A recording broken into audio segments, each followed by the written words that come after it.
আজ আমার বিয়ে আরাধনা নামের একটা খুব সুন্দর মেয়ের সাথে হয়েছে। সে শুধু সুন্দরী না, যুবতীও।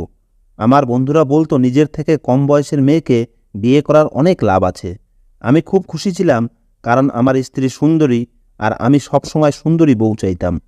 আমার মা আমার জন্য এই মেয়ে পছন্দ করেছিলেন। আমার মা যখন আমার জন্য মেয়ে দেখতে যেত, তখন ঘটককে এটাই বলতো যে মেয়ে যেন সুন্দরী এবং স্বাস্থ্যবতী হয়। আমার মনে হতো যে আমার মা আমার জন্য এরকম মেয়ে খুঁজতেন, কারণ সে যাতে তাড়াতাড়ি ঠাকুরমা হতে পারে। মেয়ের শরীর স্বাস্থ্য ঠিক থাকলে তবেই তো সে তাড়াতাড়ি বাচ্চার জন্ম দিতে পারবে। কিন্তু আমি জানতাম না যে এর পিছনে আমার মায়ের অন্য উদ্দেশ্য আছে। সেটা আমি তখনই জানতে পারলাম যখন বিয়ের অনেক দিন পরেও আমার বউ রাত হলেই আমার ঘরে আসার পরিবর্তে আমার মায়ের ঘরে চলে যেত, আর আমি বাইরে বসে আমার সামনে দিয়ে তার চলে যাওয়া দেখতে থাকতাম। শুধু এটাই না, আমার বউ সারা রাত সেখানেই থাকত।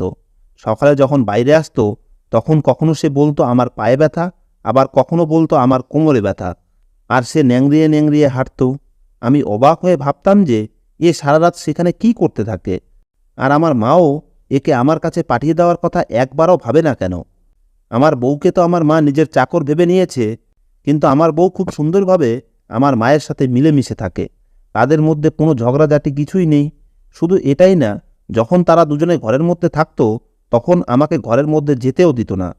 আমি অনেকবার যাওয়ার চেষ্টা করেছি, কিন্তু আমাকে মা বলতো, তুই এখান থেকে চলে যা, এখানে তোর কোনো কাজ নেই।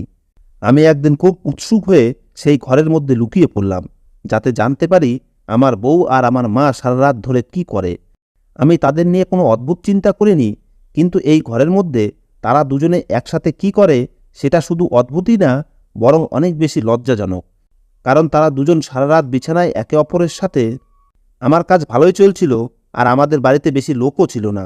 কিন্তু প্রবলেম একটাই যে আমাদের বাড়ি বহু পুরনো, এমন পুরনো যেন মনে হয় 1900 শতকের তৈরি।